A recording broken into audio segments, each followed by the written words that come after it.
মালয়েশিয়ায় অবস্থানরত বাংলাদেশি কর্মীদের বৈধ করতে কিছু কর্মসূচি হাতে নিয়েছে দেশটি।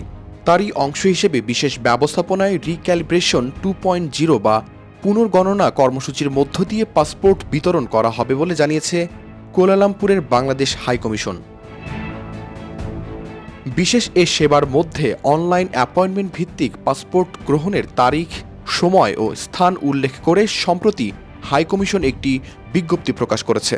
ওই বিজ্ঞপ্তিতে বলা হয়, আগামী 2, 3, 23 ও 24 মার্চ হাইকমিশনের পাসপোর্ট সার্ভিস সেন্টার থেকে মালয়েশিয়ার স্থানীয় সময় সকাল 9টা থেকে বিকেল 4টার মধ্যে সরাসরি পাসপোর্ট প্রদান করা হবে। এক্ষেত্রে 2 ও 3 মার্চ সরাসরি পাসপোর্ট পেতে 27 ফেব্রুয়ারি এবং 23 ও 24 মার্চ পাসপোর্ট পেতে 19 মার্চের মধ্যে নির্ধারিত স্থান থেকে পাসপোর্ট সংগ্রহের লিঙ্কে গিয়ে অনলাইন অ্যাপয়েন্টমেন্ট নিতে হবে। অ্যাপয়েন্টমেন্ট ছাড়া পাসপোর্ট বিতরণ সম্ভব হবে না বলে পরিষ্কারভাবে জানানো হয়েছে। পাসপোর্ট ডেলিভারির জন্য বিদ্যমান পোস্ট অফিসের সার্ভিসটিও চালু থাকবে। একই সঙ্গে 2 প্রকার সার্ভিসে অ্যাপয়েন্টমেন্ট গ্রহণ করা থেকে বিরত থাকতে প্রবাসীদের অনুরোধ জানান পাসপোর্ট ও ভিসা ইউংয়ের কাউন্সিলর প্রথম সচিব মিয়া মোহাম্মদ কিয়ামউদ্দিন।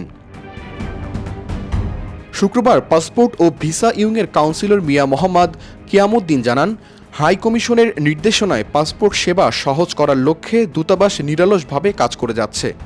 গত বছরের 1 জানুয়ারি থেকে চলতি বছরের 31 জানুয়ারি পর্যন্ত বাংলাদেশ হাইকমিশন থেকে প্রবাসীদের মধ্যে মোট 2,60,042টি পাসপোর্ট ইস্যু করা হয়েছে।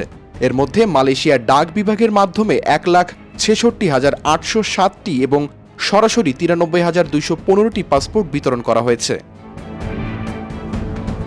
শাহরিয়ার কবির, প্রবাস খবর।